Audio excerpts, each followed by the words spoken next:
Welcome back to the Adam Schefter podcast. We are headed into a very busy time of the year. People are getting ready all across the country for their fantasy football drafts. And to help them with their fantasy football drafts, we are going to be joined today by the man that founded, started, runs Fantasy Points, one of the fastest growing content companies in the fantasy space the last 2 years. They've had 25% growth in years 4 and 5 of the company the last 2 years. Does a great job pointing out players to draft and players to avoid. The man at Fantasy Points, John Hansen. And before we get to this week's Fantasy Pointers, first we're going to address all the issues around the NFL. And we are entering a very busy time of the year with every NFL roster having to be pared down to 53 players by 4 p.m. Eastern, Tuesday, August 26th, which means over the course of the next week, there'll be almost 1,000 moves, transactions, trades, cuts, signings, practice squad moves. It's going to be an incredibly busy week ahead in the National Football League. And to help break it all down, we are going to be joined today by the man on the Pat McAfee Show, my friend, my colleague, Ty Schmit, the host of this week's Six Pack.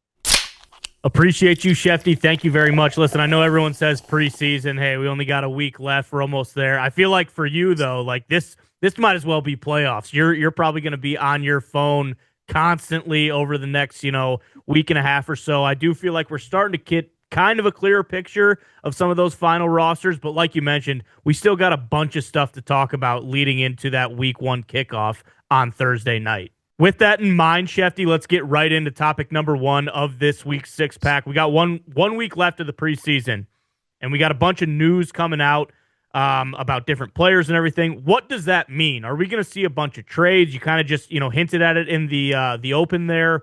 Trades, roster movement. What does the end of the preseason officially mean? Well, we got a hint of it over the weekend when we saw the Philadelphia Eagles trade tight end Harrison Bryant to the Houston Texans for wide receiver John Mechie. Now, there were a couple of draft picks involved, but if you remember, the Houston Texans lost Brevin Jordan, their tight end, to a season-ending knee injury. And so they go out and they take a player in John Mechie at a position that they were very deep at, and they use it to strengthen another position where they lost a key player. Now, over the course of the next week, you're going to see teams make moves like this. We'll see if anybody loses any player to injury in the final preseason week. We'll see if that changes things. I remember a time, it had to be 7-8 years ago, roughly. We'd have to look it up exactly. But the Minnesota Vikings went out to practice on, I would almost say, this date so far, however many years ago it was. And Teddy Bridgewater steps back, wipes out, tears up his knee. And on the final cutdown day, the Minnesota Vikings make an enormous trade for Sam Bradford from the Philadelphia Eagles.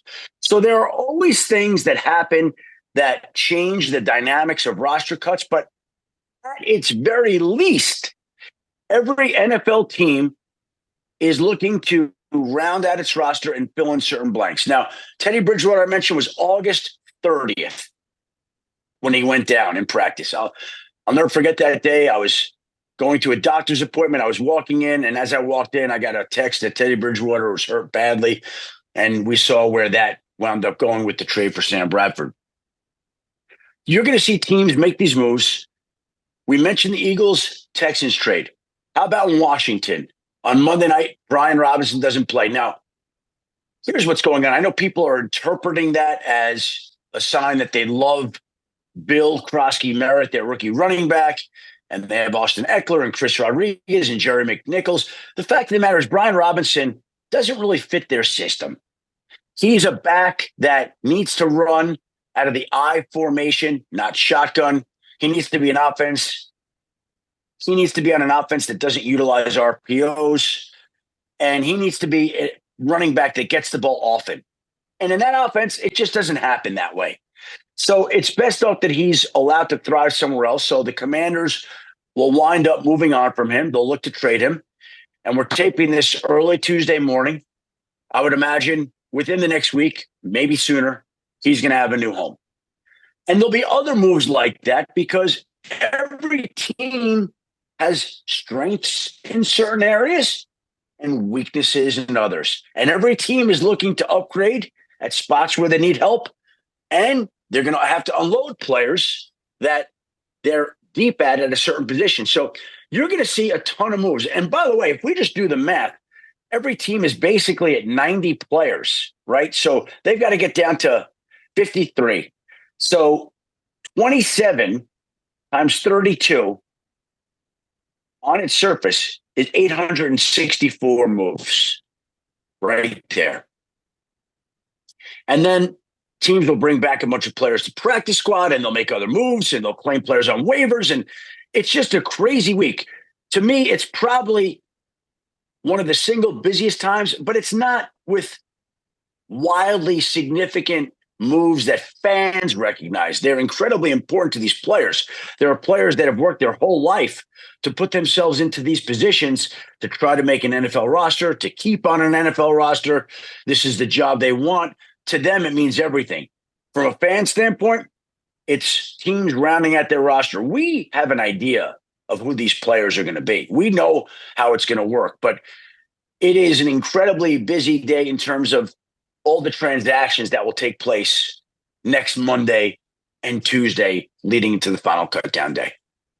Right. And, we kind of talked about it. That's kind of what Hard Knocks has turned into. You still get the stars, obviously, but then it's really going to spotlight kind of those bubble guys who are trying to, realize their dreams and all that kind of stuff. So obviously, a lot of fans might not know these guys, but, keep in mind the amount of work they've put in over the last, well, like you said, their entire lives up to this point. You did mention a couple of those, names that fans will know. Let's move on to topic number 2 of this week's Six Pack, Shefty. Can we get an update on the contractual hold-ins that we've kind of been talking about pretty much the entire offseason? There's obviously the big 3 and then anything else you got there. Well, I think the big 3 are the notable ones, and we'll break them down probably in – how should we do this? Well, we'll start with Terry McLaurin. And I don't see a lot of progress there right now. Again, he is wanting to be paid more than they're willing to offer. They're willing to offer less than what he wants. However you want to look at it, they don't seem to be a lot closer. Now, again, we're taping this August 19th. To me, it doesn't have to get done yet. I know the Commanders have talked about wanting to get him on the field and ramping him back up, and they activated him off the physically unable to perform list on Saturday, but they're not any closer in terms of the negotiations. Now, I think we'll see a final push here towards the end of the month to see if they could finally figure out a way to get this deal done. And frankly, they need him. He needs them. They need each other. It would be in the best interest of both sides to get this worked out, but they are still far apart, and there's just a general disagreement on his value.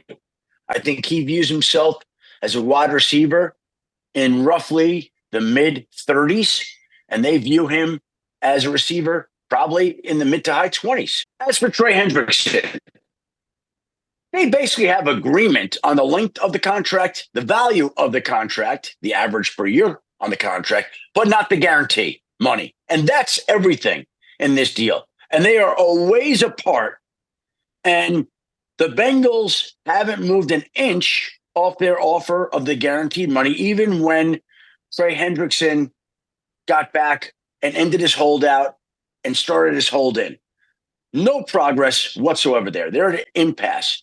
And so you go back to what Trey Hendrickson said all along. He has vowed, and Mike Brown said he expected it, that he's not going to play this season on a contract for $16 million.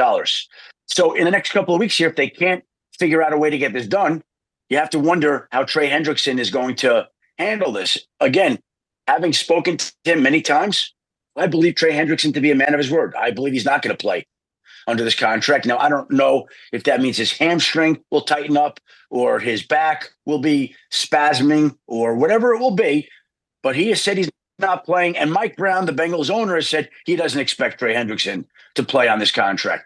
So we'll see how that works out, but they are nowhere closer to a deal on the guaranteed money portion of it. Of course, there's Micah Parsons. And you can't get a deal done if you're not even talking? And the two sides haven't had any negotiations since late March or early April. And it sounds like at this point it's personal. It sounds like each side is dug in. The Cowboys have come out and said what they said publicly at the start of training camp, which Micah didn't like. Micah came out and asked to be traded, said he was ready to move on from Dallas, which I'm sure they didn't like. And right now, both sides seem to be angry. Now, have other people put those feelings aside in the past and figured out a way to work out a deal? Yeah. I don't see that happening here. I see these two sides headed towards a divorce in time. The only question is, when is that divorce going to happen and how is it going to happen? Are they going to trade him now? Are they going to trade him after this year? Are they going to move on when? But it certainly doesn't feel like these two sides want to enter a long-term relationship together. That's the way it feels today, and we'll see if they do anything to change that before the regular season begins in a couple of weeks.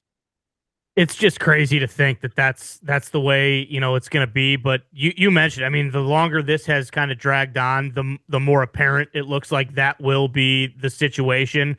Because like we've always said, hey, listen, money can resolve a lot of issues if they just come to the table and pay. But if they're not talking at all, I mean, it's like, what are they going to restart this entire process? How long does that take? Dallas obviously hasn't wanted the agent to be involved at all. So it's just a messy, messy situation. Really for all three of them. We'll kind of see how this plays out, because obviously that's going to be headline news, really for the entire offseason, whenever that might come. So a couple really big things to keep an eye on there. Let's move on to topic number 3 of this week's Six Pack. Caleb Williams has been incredibly divisive, really, since he got drafted. You people either love him or they hate him.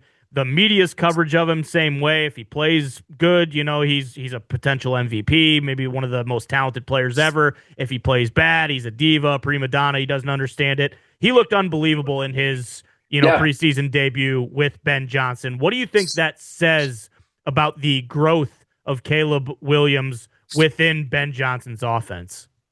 Well, I think he's poised to take a jump this year, big jump potentially. And I think we got to see on Sunday night that he is beginning to learn that offense. You saw how quickly he got rid of the football. He's getting rid of the football in just over 2 seconds, not holding on to it, working in rhythm, working quickly. He looked great.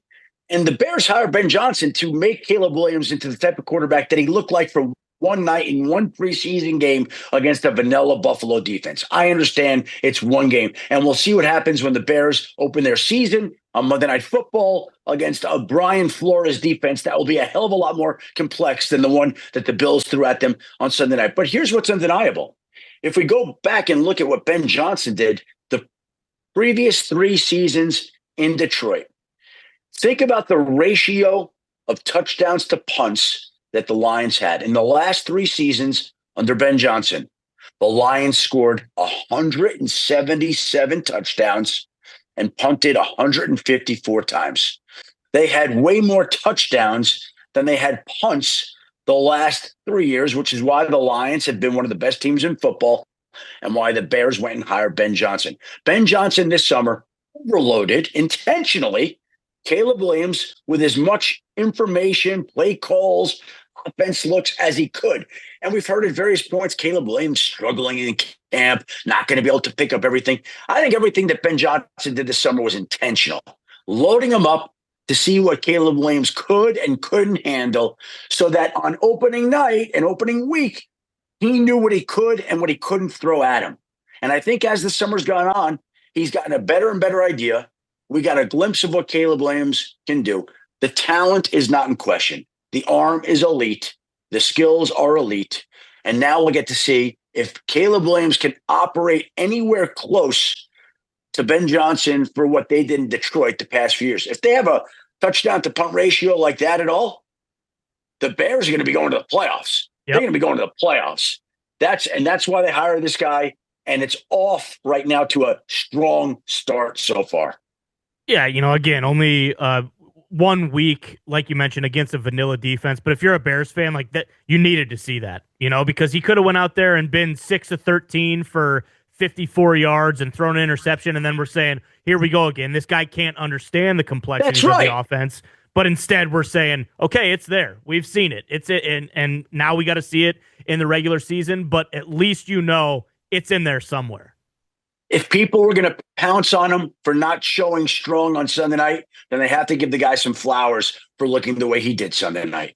Without a doubt. And we mentioned it. They have done everything in their power to kind of set up Caleb Williams for success this year with the amount of weapons, with the revamped offensive line, and then obviously getting, Ben Johnson, who was the belle of the ball in terms of, the coaching hires last year. So we'll see. Obviously, it's just, you don't want to get too high on it. But if you're a Bears fan, I think you have reason to be very, very excited going into the regular season.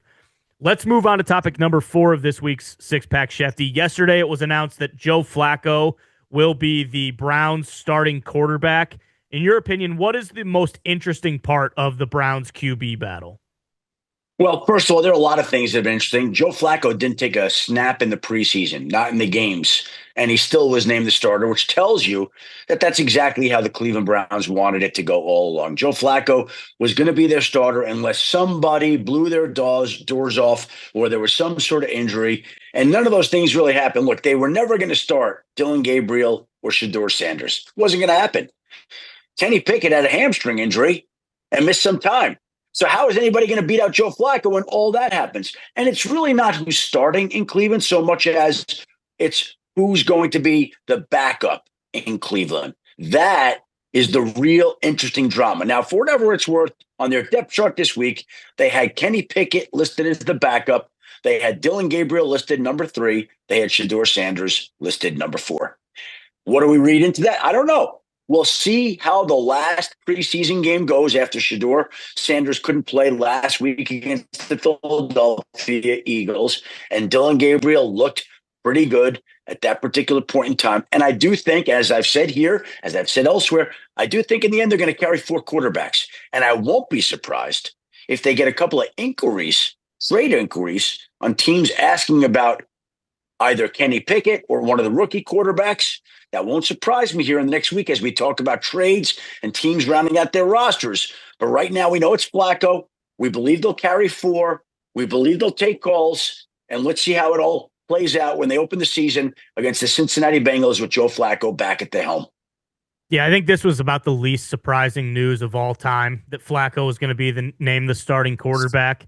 We've talked about the success he had with Stefanski a couple years ago in Cleveland. And we'll see. Obviously, in the perfect world, Flacco plays like he did that year when he won Comeback Player of the Year, and the Browns win 10 games and maybe go to the playoffs, and those young guys can just sit behind him and learn. Let me ask you this question. Okay, so Flacco was the least surprising news you heard. Again, early Tuesday morning, we're awaiting word that's going to come anytime now. Who are you expecting to be the starting quarterbacks, Ty? I want to just hear your guess in Indianapolis, your city, and New Orleans. In New Orleans, I think it'll be Rattler, just because we've talked about it's tough to you go Shuck and then 4 games in he's playing awful and you have to yank him. You're kind of killing the kid's confidence. I think Rattler he's been in the league enough where, and he knows, they just drafted this guy in the 2nd round. He's going to get an opportunity at some point. Indy, I honestly still have no idea. I figured it was going to be Daniel Jones just because from everything I'm hearing, I don't think he's blown the doors off anyone, but I think he's been more consistent the entire way through. They kind of know. But then Dan Orlovsky was on the show yesterday, and based on what he saw in the Packers preseason game, he said, you almost have to go with Anthony Richardson because it's kind of the same deal. If you name Daniel Jones the starter, do you lose Anthony Richardson permanently? And, vice versa. I disagree. I disagree with Dan. Okay. I'll go against Dan. Okay. I believe it'll be Dan. I believe, as we record this Tuesday morning early, I believe it'll be Daniel Jones. And I say that because, again, you follow the money, and the money was such that he's being paid more than Aaron Rodgers this year, $14 million. And I think that if you go with Daniel Jones, I think you could turn to Anthony Richardson at some point if Daniel Jones is struggling and say, Anthony, let's see what you got here. And he could provide a spark. I think if you start with Anthony Richardson, and the season doesn't go well, and you're 0-2 or 1-3, or it's a slow start, and you pull them, I think once you pull them one more time, he's done. He's Yeah, done. I agree. Okay. That is the big thing. If they go with him and it things go bad quickly and he gets yanked, his time in Indy is done for. Period. And And so, I don't know if yeah, they're ready to make that, that move yet, because that's final, I think. yeah, I agree. And that's why I believe it'll be Jones, but let's see. Again, it's Tuesday morning early. I would imagine we'll get word at some point today is my guess. Yeah, exactly. I know Steichen, we thought it was maybe going to come yesterday, so that'll be something we're, really keeping our eye on today as we move forward. Let's move on to the fifth topic of this week's Six Pack Shefty. Let's go to New York. Giants, I think, have really impressed a lot of people in the preseason thus far. The way Jackson Dart has played, Abdul Carter, obviously their defensive line is going to be unbelievable. The Jets, it seems like 1 week everyone's really high on them, 1 week maybe not so much. But in your opinion, do you think the Jets and the Giants are both going to be better than people think? New York has been a wasteland for football for quite some time. Yeah. And I believe that New York is in for a little bit of a treat this fall. I believe that the Jets and Giants both are going to be better than people think. The Giants really have me intrigued here because I think Washington's going to have a tough time having the same type of season it did. Philadelphia is coming up for Super Bowl championship. We've seen some of the drama and questions in Dallas. The Giants are really the only team that doesn't really have any sort of controversy. I am a little concerned about Malik Neighbors not practicing in almost a couple of weeks. He's got lingering issues, but he's such a gamer and he's always there when the games are played. And I just think that Russell Wilson's going to play a little bit better. Jackson Dart has looked great. The defense should be really strong, really strong. And I just think the Giants are going to be one of those surprise teams this year. Now, what does this surprise team mean? Does it mean they're going to the playoffs? I don't know if I'm going to go that far, but I think the Giants are going to win more games than people think. How about that? And I think How many wins do you think the Giants have to have for Dable to keep his job? Here's the thing. I don't know that there's a number, Ty. It's a feeling. You watch the team and you're like, this team looks like it's moving in the right direction, on the right track, doing things you want. And I don't know whether that's 7 wins, 9 wins, 11 wins. I don't know that there's a number. It's more a feeling and a look that you have when you watch the team. You feel good about it or you don't. That's a team we haven't felt good about in any recent season. But I really believe this year we're going to watch them, and I believe that team is moving and trending the right way. And I think the Jets are going to be a lot tougher than people thought. I go back to this past week, and somebody saying to me, boy, look at the way Aaron Glenn has Sauce Gardner tackling. Well, if he's got Sauce Gardner tackling like that, you know that the guy means business. And so I think that they're going to come out with an attitude, the Jets. I think they're going to run the football. I think they're going to be disciplined and tough. And they may not be a great team at all. They may be limited in what they can do in the passing game. They may be in deep trouble if they fall behind by 2 touchdowns and have to throw the ball to catch up. I agree with all those things. But I just think they're going to be a tough out. So I think the Giants will surprise people. I think the Jets will be a good, tough, sound football team. And I just think that those two teams will give New York a little bit more to cheer about than they have in any recent year, which isn't saying all that much, I know. But my point is that both teams, I think, will be a little bit better than people are expecting. I agree. I think, you take the Rodgers situation in New York in a vacuum.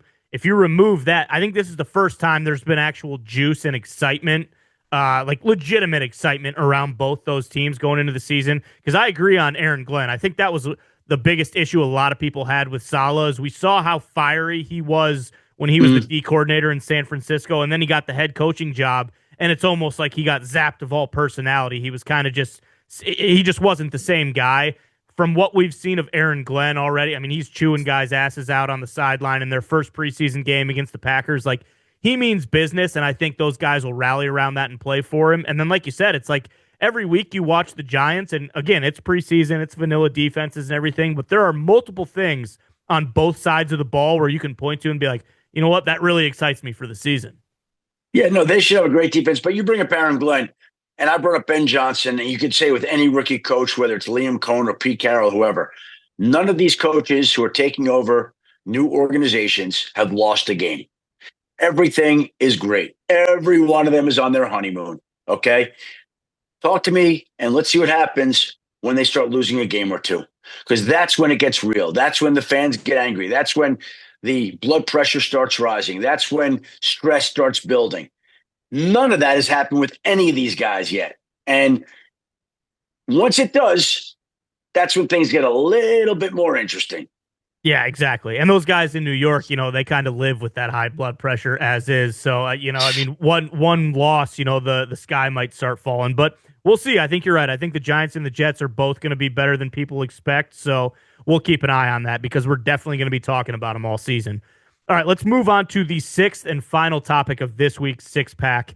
We started to see a lot of the rookie running backs who we thought were going to make big impacts kind of show out last week. Ashton Genty running guys over, running so hard.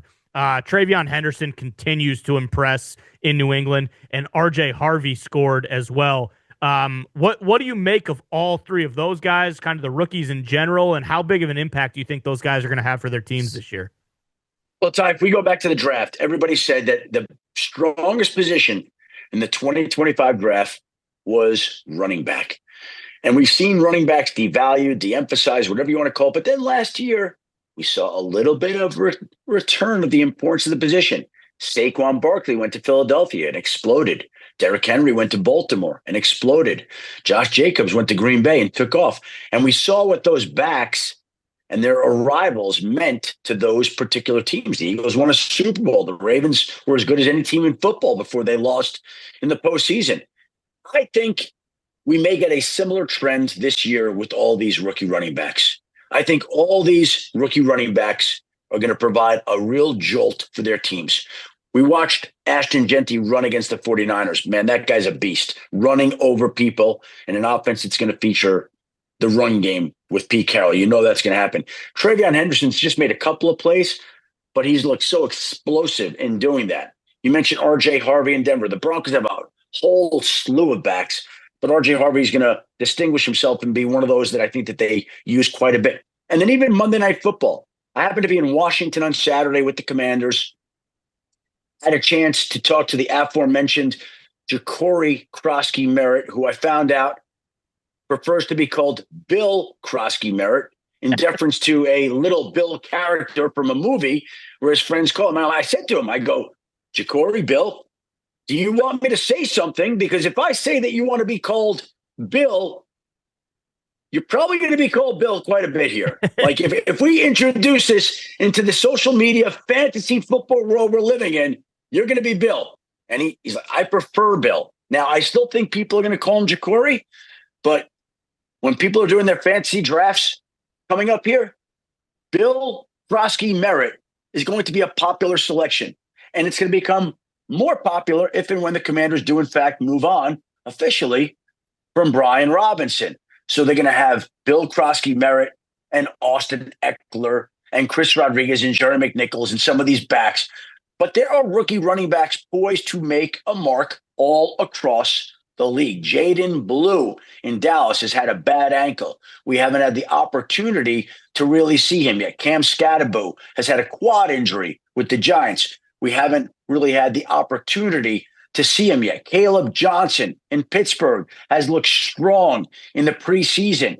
And we can just go across there are a lot of rookie running backs that are going to make a mark this season. And that's going to be one of the keys to fantasy football because we are entering a prime fantasy time of the year. Everybody's starting to draft their rosters.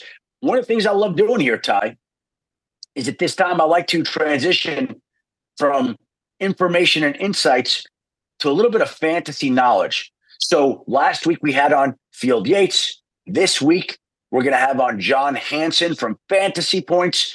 Next week we're going to have on Evan Silva and Adam Levitin from Establish the Run.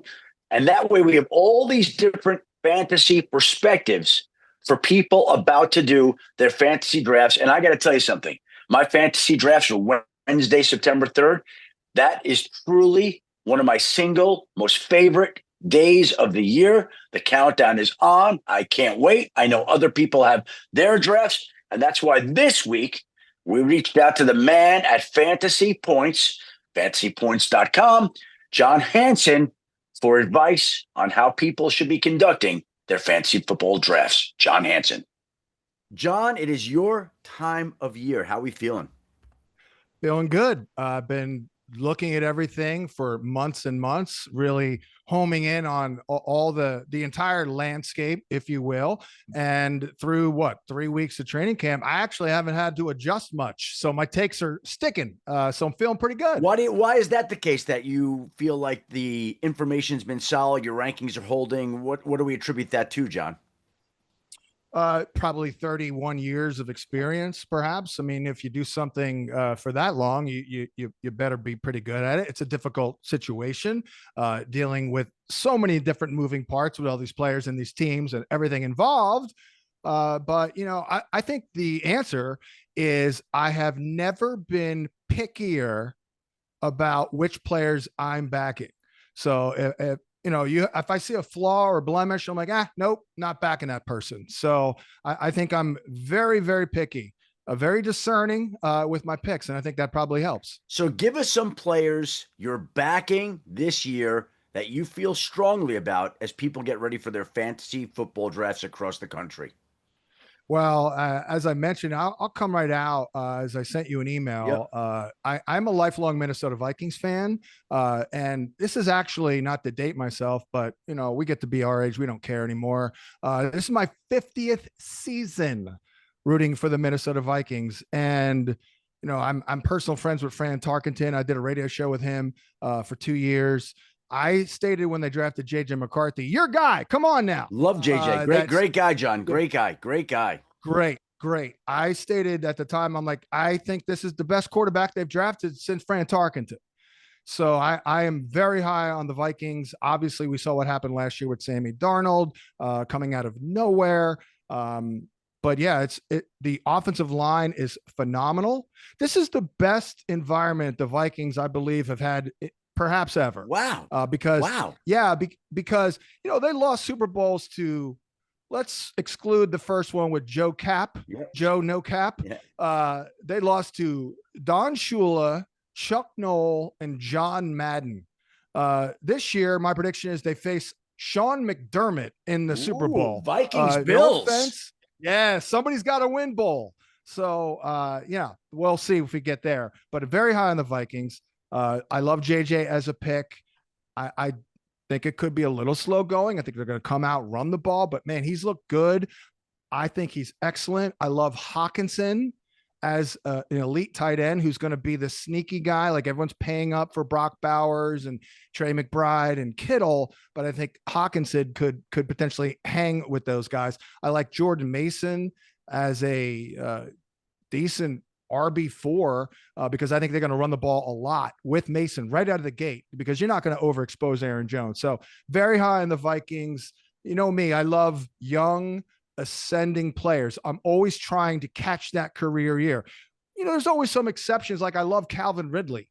I think he's 30 now, but he can run really well. But when I look at the young, ascending, exciting players that, get me the energy to get out of bed every morning, I'm looking at Brian Thomas Jr., love him, take him all day long. I think Liam Cohen is going to move him all over the place. He's going to be a major go-to guy. Travis Hunter is not exactly ready for prime time. Love Chase Brown. Interviewed him at the Combine. He's a great guy.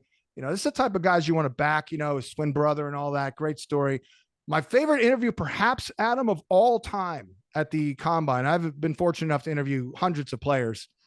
Ricky Pearsall. Wow. I love Ricky Pearsall. He's watched him at the Senior Bowl in Mobile for all week, right? I'm like, wow, this guy's a baller. Then he goes to the Niners. Granted,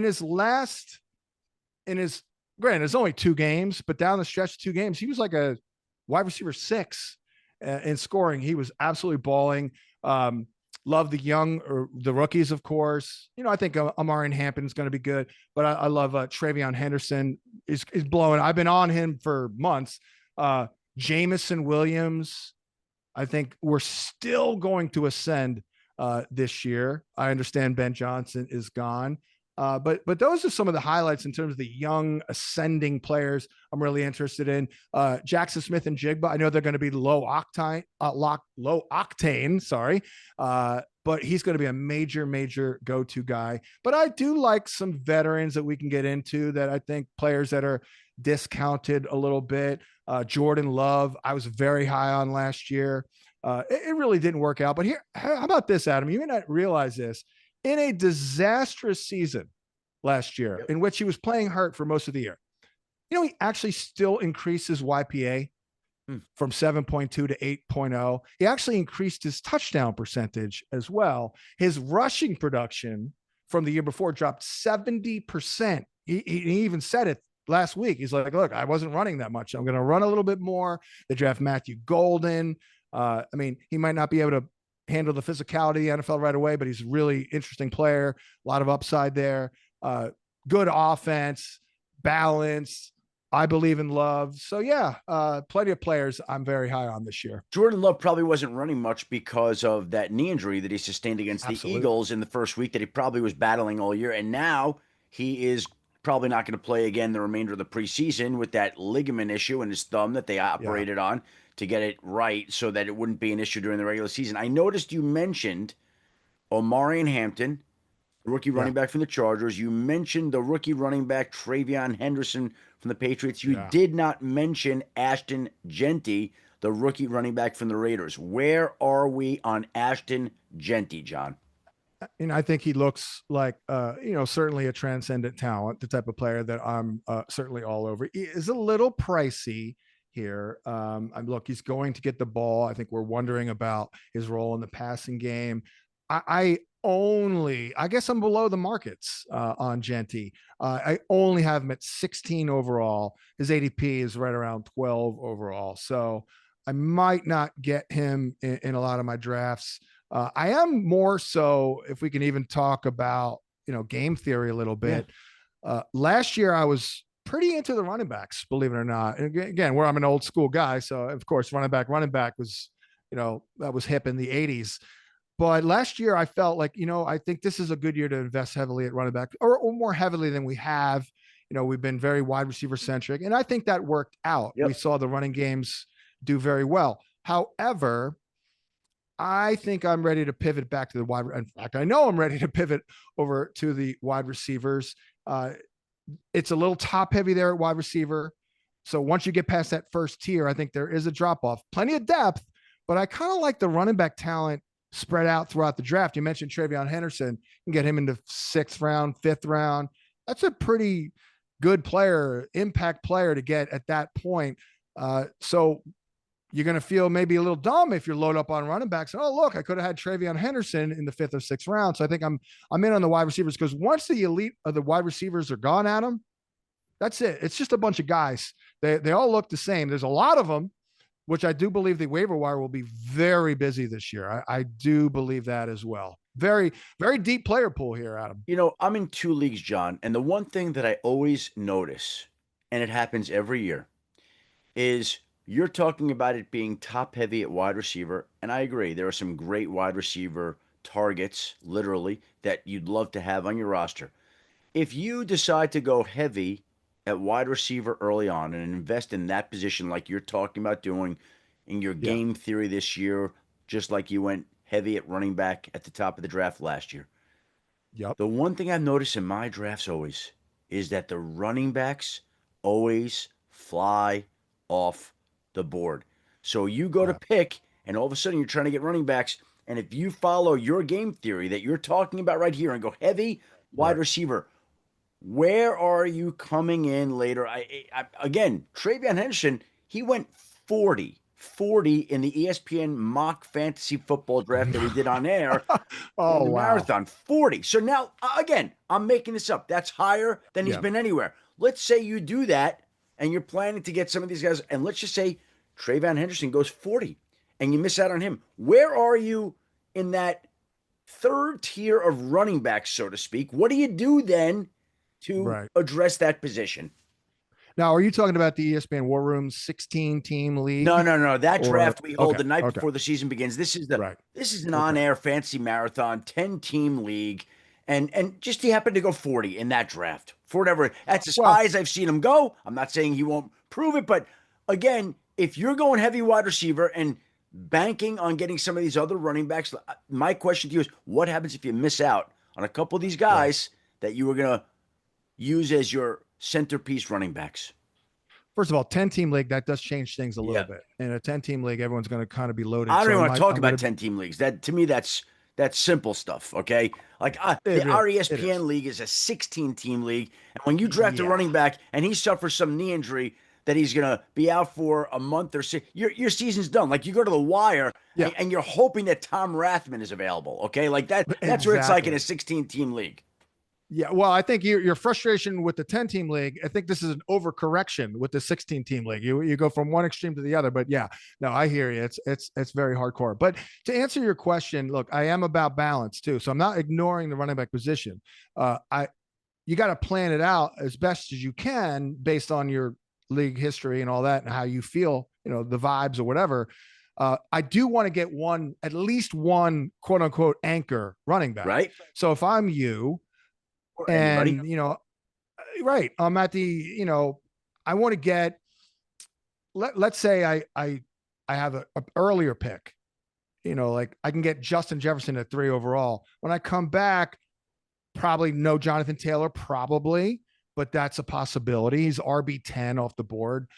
Chase Brown, possibly RB12. We can move right to Omarion Hampton. That would be a decent fallback plan. And if they're scarfing up the running backs, Adam, which they do always. Okay, that's fine. And you say, oh, I got Jefferson, so I'm good at receiver right now. I would roll with Hampton as an RB1 in that environment. He's a rookie. He's going to share the ball a little bit with Najee Harris.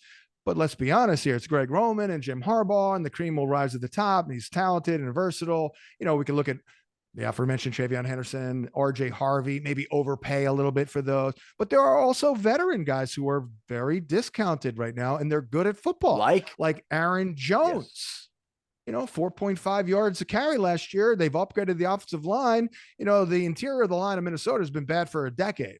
And they've got those 2 free agents. They'd made the number 1 pick there at left guard. They might have a top 5 offensive line and a top 5 offense.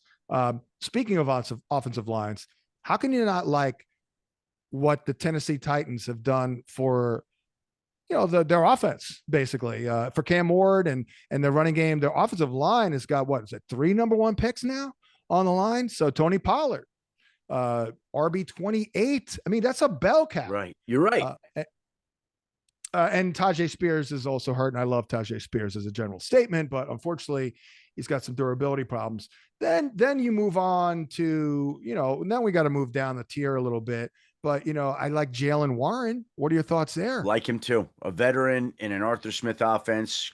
The quarterback likes veterans. Jaylen Warren was hurt last year, so people aren't thinking about him as much as a higher end running back. But I'm perfectly fine drafting Jaylen Warren in his average draft position, which is roughly 90, 95 right now. Is RB 33. Yeah, that's about right. That's not bad. I mean, that you could maybe get by with him as an RB2. My prediction is that he'll be a top 20 running back, at least for the first 2-3 months of the season. He might fall off a little bit. Caleb Johnson might get a little bit more going, but I'm not a big Caleb Johnson guy anyway. It's Aaron Rodgers. He's going to want a veteran out there like Jaylen Warren. He's pretty dynamic. And by the way, I've been waiting for the Steelers' offensive line to start doing well for a number of years. They have devoted, as you know, a lot of resources to that O-line. At some point, they may start coming together and actually blocking well early in the season, because normally last couple of years they struggle early and then they kind of get better. It's like, can we just be good all year? That'd be nice. How about late round running back flyers, John? How about the giant Cam Scatteraboo? I know he's a little dinged up here, but I think they brought him in for a reason. I mean, Tyrone Tracy was a fumbler. He's a little inefficient. RB34. I mentioned Jordan Mason. He is definitely going to have a role. Like, again, JJ, he comes from Michigan. We're not throwing it 38 times a game with JJ. Mm-hmm. I think they're going to run the ball. That's why they brought him in. He's good. And I love Rashad White. I mean, like a son. And he's been pretty good. Let's be honest here. I mean, the year I really loved him, he was like an RB1. I know he's not a league winner. I know he's a little bit banged up now. I know they love Bucky Irving, but RB44, he's a great receiver. So if he can hold on to that receiving role, by the way, he averaged 4.2 yards a carry last year because the offensive line was much better. Yeah. All of a sudden, he looked better. And then, you got so many good stash and hope guys like Garendo in San Fran, RB46. I'll take a shot there. Trey Benson, RB49. They're probably going to roll up his workload a little bit. But as you see here, the talent is, I mean, Isaac Garendo, you can get him at like, again, you can't count on it, but like RB46 is pretty good. Trey Benson, RB49 for, especially Benson, a guy with his pedigree. He's James Conner goes down. It's like, oh, whoa, he's a RB2 now. Give me the wide receiver outlook in a similar vein where we kind of, the guys you like at the top, guys you like in the middle, guys that, some dart throws that are worth throwing. Absolutely. Love Brian Thomas. I've actually not been a JSN guy. I actually preferred Addison and Flowers when they came out. Pretty good call, but JSN is also good. And, he's going to be the guy. I'm into Devontae this year. I understand the Stafford stuff is a little scary. But I have a rule, Adam. If you're an old head at wide receiver, meaning 29 or older, I'm out unless you're Canton bound. That's my rule now. So if you're Canton bound, that changes it. Like, so does that rule apply at running back with Derrick Henry? Same thing or no? Well, Derrick Henry is the ultimate outlier. I was wrong on Derrick Henry for 3 years, and I'm like, 2 years ago, I waved the white flag. I'm like, this guy is an outlier. I'm definitely out on most running backs at 28. Maybe I bumped that age up a little bit, quite frankly.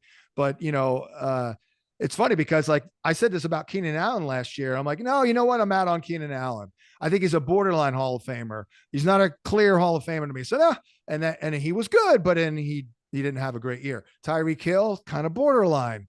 Mike Evans, he's in. I think he's in.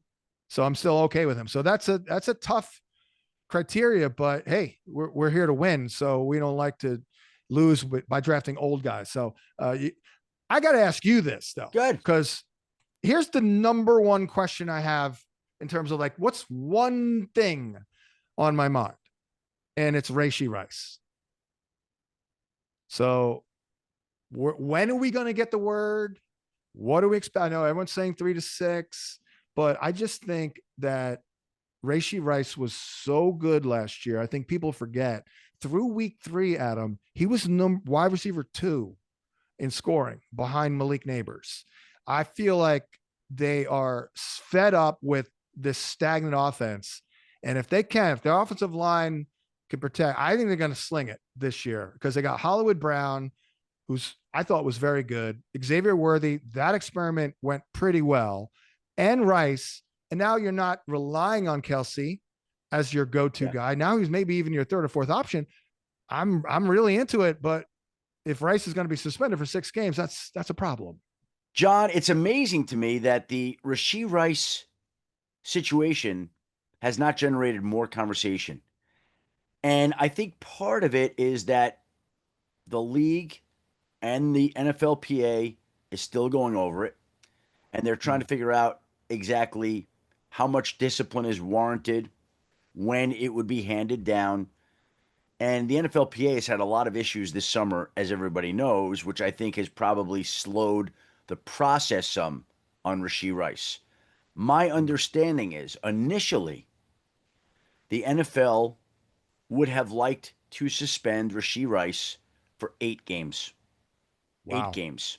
Now, that doesn't mean a whole lot to me because it's sort of like in a negotiation. Somebody could ask for $1 million a year and the price is going to come in at $500,000. So it doesn't necessarily mean a lot where you start out. But I think the league was of the mind right away that it would be 8 games.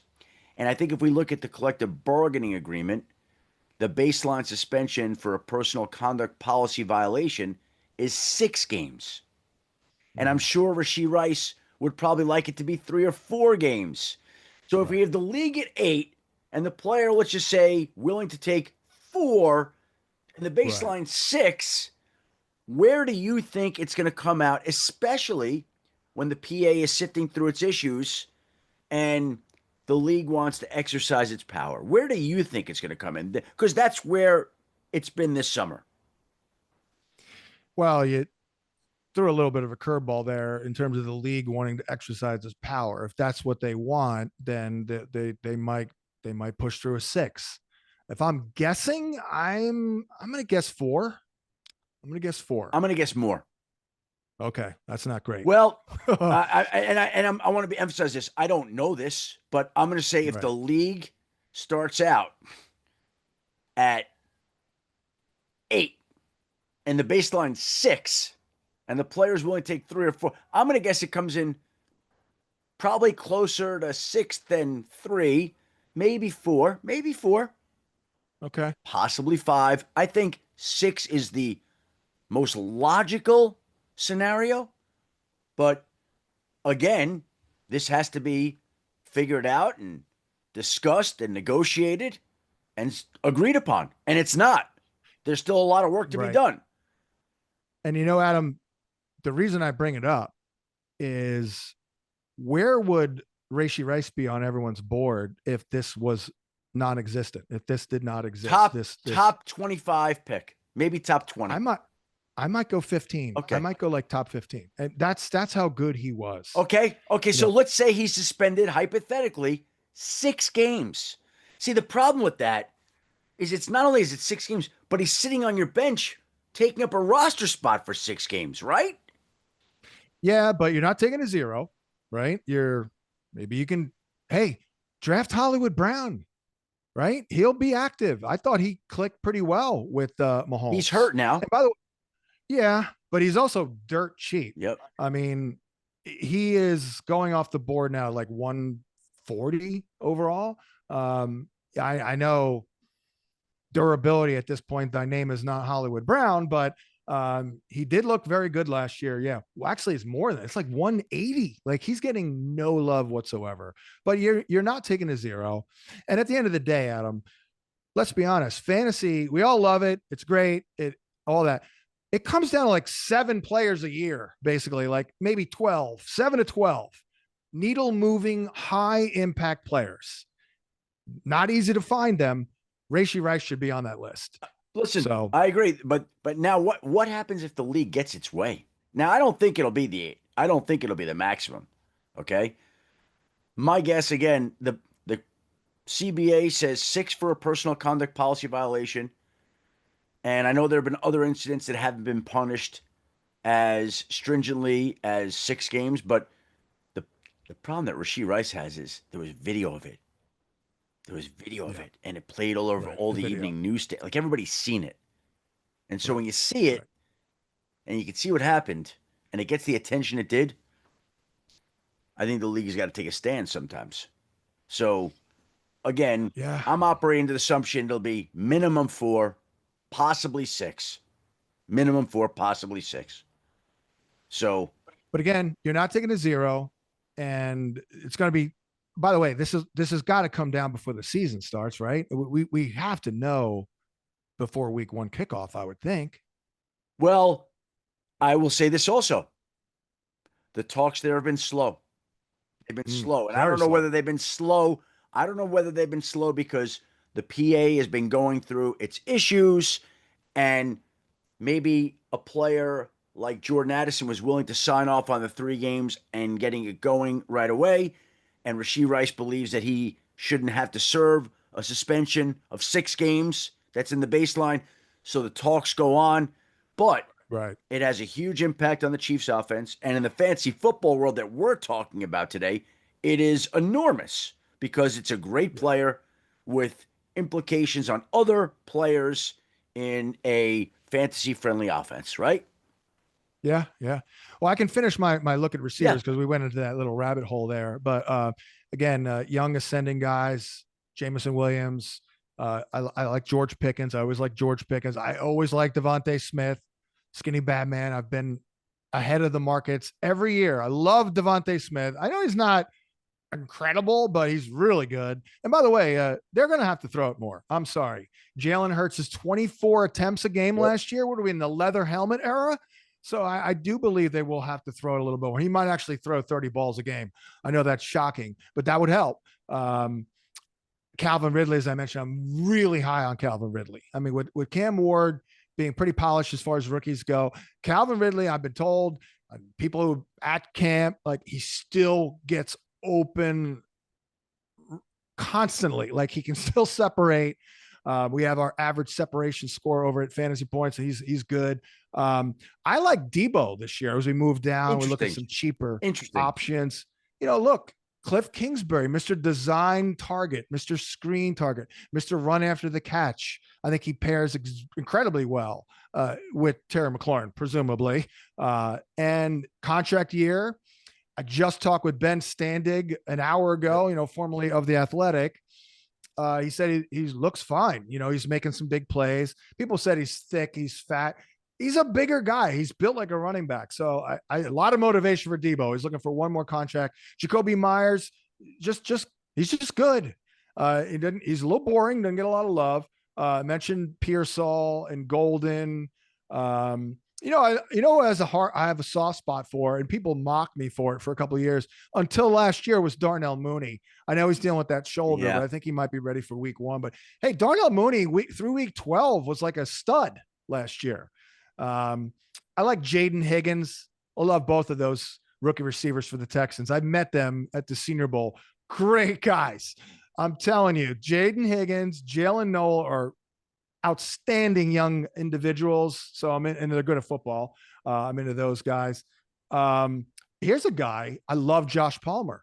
I understand it's a crowded receiving core, but they brought him in there for a reason because he's good against man coverage and he's been good. So I like Palmer. And then how about Aya Manor for the Titans as a long wide receiver 81. He's their best X receiver. I think he pairs best opposite Calvin Ridley. I want to be a little bit to the point of the quarterbacks. What's just your quarterback instruction to people drafting here? And by the way, let's operate like it's a 12-team league because I think most people have 12-team leagues. Number one, very deep. It's very top heavy, as we all know. Everyone on the planet has the top 5 consensus. Like we're all locked in. Burrow is QB5. Burrow is the only one of them I take because he's the cheapest.